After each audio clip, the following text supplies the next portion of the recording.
Olá, tudo bem?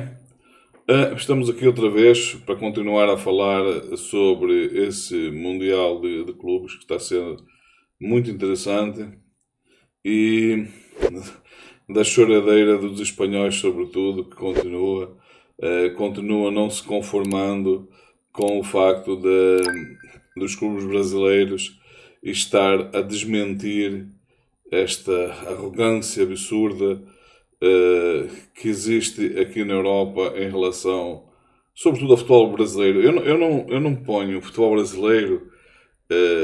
Os argentinos têm usado um bocado o apoio do Brasil e eu acho que o Brasil não deve entrar nessa de rejeitar o apoio dos sul-americanos, especialmente o argentino, porque o Brasil tem que pensar que há ali um mercado a explorar e que não há interesse absolutamente nenhum por parte dos clubes brasileiros em, por exemplo, rejeitar o apoio do argentino.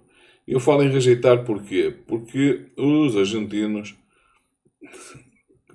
têm usado a vitória das equipas brasileiras para falar como se a vitória dos clubes brasileiros fosse o resgate do futebol sul-americano.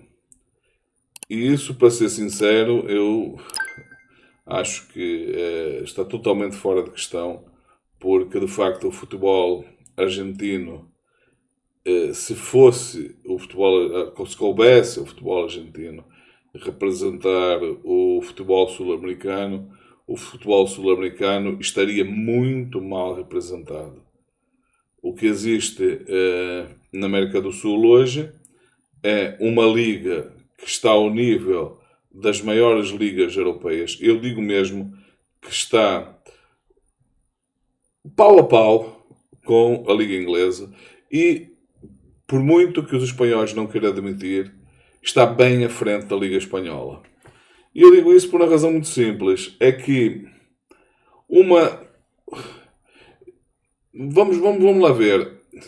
Quantos jogos da Liga Espanhola você estaria disposto a assistir em que não inclua Real Madrid e Barcelona? Se calhar um ou outro que inclua o Atlético Madrid. Mas provavelmente não. Provavelmente você, não jogando Real Madrid nem Barcelona, não interessa ver. Agora, vamos ver o Brasileirão. Será que não tem interesse, não desperta atenção ver, por exemplo, um Grenal, um Internacional contra o Grêmio de Porto Alegre, ou Atlético Mineiro contra um Cruzeiro, ou qualquer um dos clássicos do Rio de Janeiro, ou dos equipas do Rio com São Paulo, de Minas com São Paulo, do Rio Grande do Sul com São Paulo, Minas, enfim, todas as semanas, e no caso do Brasil, e é uma coisa que a Europa faz questão de esquecer, a competição é muito mais dura do que aqui na Europa. Não se pode comparar 30 jogos do Brasileirão com 30 jogos, por exemplo, da Liga Espanhola. Porque os clubes grandes da Espanha, sobretudo Real Madrid e Barcelona, só encontram adversários realmente à altura deles, quando confrontam o Atlético Madrid, ou eventualmente um Valência, um Sevilha, é que vão encontrar algumas equipas que dão alguma luta. Mas o Real Madrid e o Barcelona às vezes perdem com clubes menores. Está bem, mas isso acontece em todas as ligas, isso é normal acontecer e muitas vezes essas derrotas são precisamente provocadas pelo facto de haver uma superioridade tão clara entre o clube que está no primeiro lugar e o que está em segundo que torna-se até difícil para o treinador motivar os jogadores para esses jogos. E pelo contrário, a equipa menor ela vai estar sempre motivada, o que pode levar perfeitamente a que aconteça derrotas inesperadas. Mas, na verdade, a maior parte dos jogos da Liga Espanhola Nem, eu acho que nem, eu acho não, eu tenho a certeza que nem os espanhóis param para ver. Uh, a Liga, com a Liga Portuguesa é a mesma coisa, mas sobretudo os espanhóis, porque eles têm mostrado uma arrogância absurda, mesmo perante os factos que demonstram que a Liga Brasileira é sim, em termos de competitividade, não é superior, é muito, mas muito superior à Liga Espanhola. Não tem comparação possível. E isto, tornando-se cada vez que se torne mais evidente, mais incómodo vai gerar. Porquê? Por causa daquilo que eu já disse em vídeos passados em que tratei desse assunto. Porque eles começam a perceber que o Brasileirão pode se tornar num forte concorrente em termos de mercados como o mercado asiático, o mercado africano, o mercado latino-americano, que a Europa sempre teve como o mercado que é deles, e que fatura forte com esses mercados. E tanto na parte, naquilo que diz respeito à transmissão dos jogos, mas também na venda de equipamentos relacionados com esses clubes. E isso corresponde a um volume de faturação bastante significativo. Imaginem-se, por exemplo, com a projeção que os clubes brasileiros estão a ter, e o Flamengo em especial, se de repente eles começam a disputar a vendas de equipamentos nesses mercados com os clubes da Espanha, como Barcelona, Real Madrid, ou outros clubes das principais ligas europeias. É claro que isso vai causar bastante incómodo se começar a aparecer pessoas na Ásia, na África e na própria Europa querendo adquirir equipamentos desses clubes, começando a mostrar interesse em ver como eles jogam. E mais, eu tenho a certeza que vão começar a ver cada vez mais, já está a acontecer, mas ainda em uma escala muito reduzida, mas vai começar a ver cada vez mais jogadores europeus que vão querer passar pela experiência de jogar um Brasileirão. E isso vai tornar os clubes brasileiros ainda mais competitivos. E claro, a Europa, como se sente, como eu já disse outras vezes, o umbigo do mundo em relação a tudo e em relação ao futebol de uma forma muito especial, devido à importância que o futebol tem a nível global, porque aqui em Portugal usa-se muito a expressão do desporto rei. E isso do desporto rei faz mesmo muito sentido, porque de facto é um desporto que mais procura, que mais atrai público, até em países onde o futebol não tem grande tradição. As pessoas têm sempre um público significativo que consomem produtos relacionados com o futebol, o que em relação a outras modalidades não é tanto assim, é sempre numa escala muito menor. Então, isto causa sempre algum tipo de desconforto, então é preciso combater isso, nem que seja sempre apelando à arrogância. Até porque quando as pessoas fazem certos tipos de afirmações de forma recorrente, elas têm depois muito maior dificuldade em negar tudo aquilo que elas afirmaram. Quando as pessoas afirmam durante bastante tempo que existe uma superioridade claríssima do futebol europeu, mudar o discurso e dizer eu afinal estava enganado, é uma coisa que muito pouca gente é capaz de fazer. Muito pouca gente é capaz de reconhecer que durante todo esse tempo havia um viés muito grande na sua análise. E aquilo que eu tenho visto dessas pessoas que fazem esse tipo de análise é que 100% delas, ou muito perto de 100%, elas nem sequer fazem a menor ideia, não acompanham as ligas sul-americanas, especialmente, eu quero dar destaque aqui a Liga Brasileira, porque é evidente que ela está num patamar completamente diferente das outras, e se a Libertadores ainda tem alguma projeção, ainda tem alguma procura, isso deve sobretudo aos clubes brasileiros.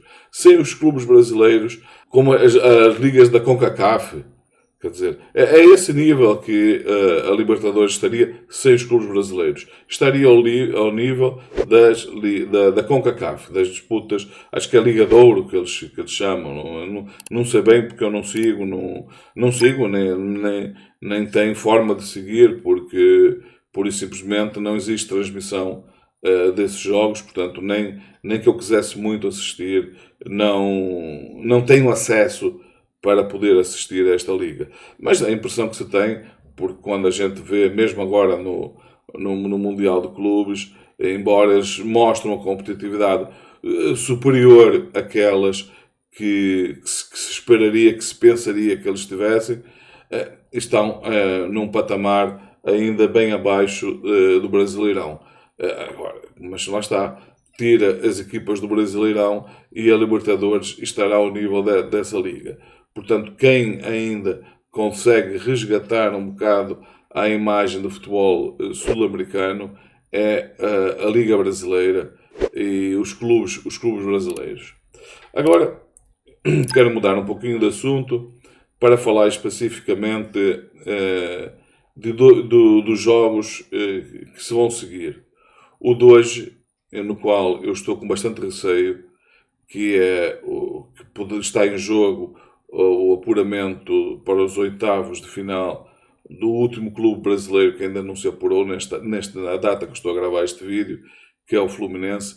Eu estou com muito receio por causa daquilo que eu já disse no vídeo anterior, e que é o facto do Fluminense ter um time demasiado veterano. Eu acho que a aposta que o Fluminense fez em jogadores veteranos é uma aposta que tem dado certo, só que, como eu já disse, se levou isso ao extremo. E isso, quanto a mim, o Fluminense já está a pagar o preço, já começou a pagar o preço no último jogo, e eu receio que agora, neste jogo que eles vão ter contra a equipa africana, que esse preço se pague de uma forma que pode inclusivamente dar motivos para algumas pessoas reviver esse preconceito que tem entre o futebol sul-americano. Caso o Fluminense perca com a equipa sul-africana, o Mamelodi Sundowns, isso não me estranharia que isso possa acontecer. E não porque o Fluminense não tenha um futebol muito superior a essa equipa, porque é evidente que tem. A questão é que a equipa é demasiado veterana e que, a partir de determinada altura, pode começar a não ter pernas para aguentar uma sequência de jogos e uma pressão por resultado muito grande. Gostaria muito de ver que todos os brasileiros apurados para os oitavos de final, mas como disse, a data em que estou a gravar isto, tenho um bocado de receio do que possa acontecer nesse jogo do Fluminense. E agora quero falar sobre os jogos já dos oitavos de final, daquilo que já estão definidos, especialmente de dois jogos. O Palmeiras-Botafogo. O Palmeiras tem-me decepcionado um pouco. Eu tenho a certeza que eles têm um elenco para praticar o melhor futebol. Só que o Abel Ferreira tem aquele estilo, não abdica daquele estilo, e que se torna um estilo um bocado chato. Eu devo dizer que dos clubes brasileiros é um dos clubes que menos gosto de ver jogar, até em relação a outros clubes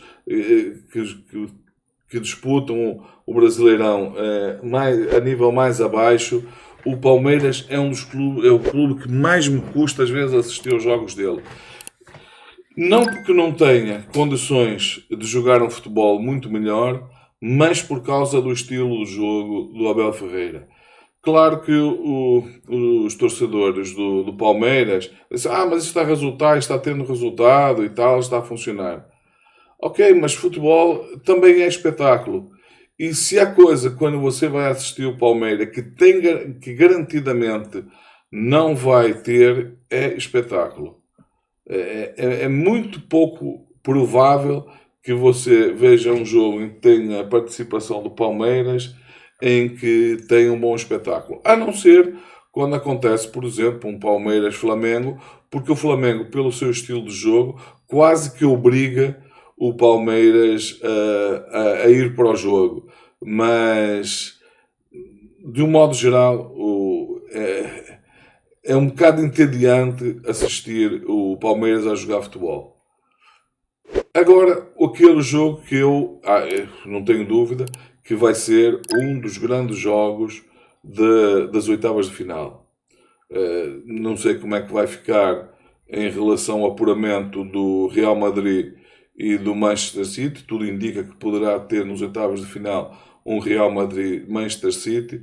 E eu acho que esse Real Madrid-Manchester City, juntamente com o Flamengo e o Bayern de Munique, eu ponho esses dois jogos exatamente no mesmo nível, vão ser os dois grandes jogos dos oitavos de final.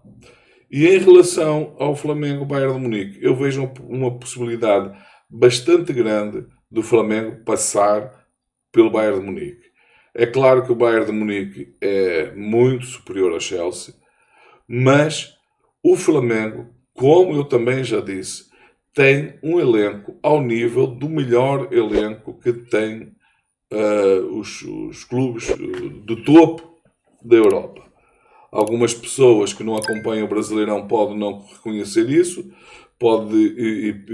e essa falta de capacidade de reconhecer tem muito do viés da arrogância do europeu, daquela história de ser muito difícil admitir que um clube sul-americano possa se bater de igual para igual contra os clubes europeus, sobretudo os clubes europeus de topo, e eu não tenho a menor dúvida que o Flamengo tem potencial para isso.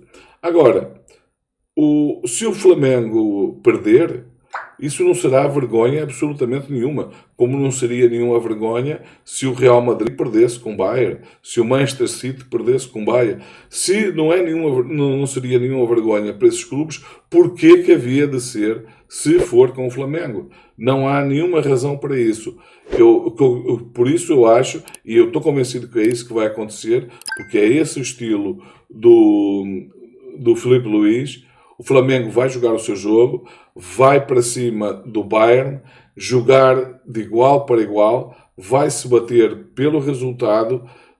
Não estou a ver o Flamengo, até porque não é o estilo do Flamengo. Se fizesse isso, provavelmente estaria a entregar a vitória ao Bayern de Munique.